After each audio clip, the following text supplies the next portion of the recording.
Welcome back to Why It Sucks, the only channel where we turn life's most soul-crushing moments into therapeutic cross-stitch masterpieces. I'm Jack, and if you're new here, this is where we stitch our way through the daily disasters that make us question human civilization. Today we're tackling something that has personally destroyed the hiking dreams of millions. Why mountain hiking sucks. And I'm not talking about gentle nature walks. I'm talking about that special kind of masochistic adventure where you pay money to torture yourself while pretending Instagram will make it worth it. So I'm stitching this inspiring mountain scene with a quote: "The view is worth the climb." And by inspiring, I mean it's going to perfectly capture the delusion we all have before reality hits us, like a landslide of regret. While I work on this monument to false advertising, let me tell you about last month's hiking adventure that made me question every life choice, that led me to owning hiking boots. Picture this, it's 5 a.m. I'm standing at the trailhead looking at what the locals cheerfully call a moderate hike. Moderate, like calling a hurricane a gentle breeze. The trail map shows these cute little dotted lines winding up the mountain like a pleasant Sunday stroll. Those dots represent approximately 847 opportunities to question your will to live. The first 30 minutes, pure delusion. I'm power walking like I'm training for the Olympics, taking Instagram stories about finding myself in nature, feeling like some kind of outdoor superhero. Hour 2 hits like a brick wall made of lactic acid and poor life choices.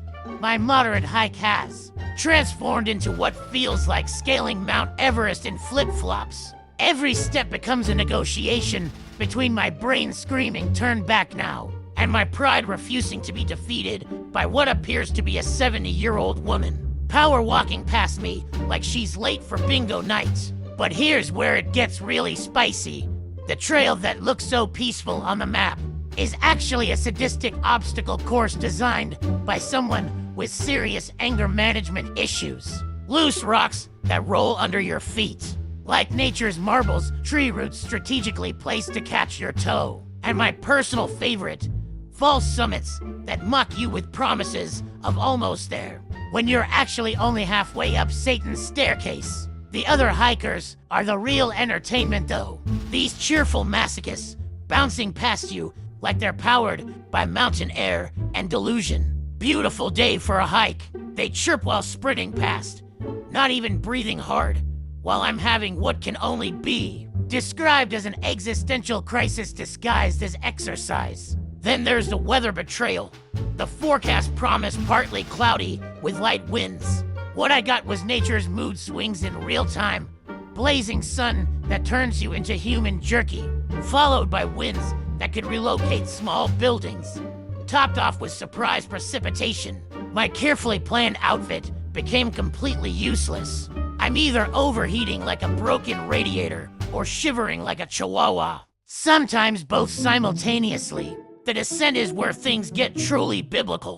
Going up, you're fighting gravity and your fitness level. Going down, you're fighting gravity, momentum, and the very real possibility of becoming one with the mountainside in ways that won't look good on social media. Every step is calculated falling. Your knees start filing formal complaints, and your ankles begin their own protest movement.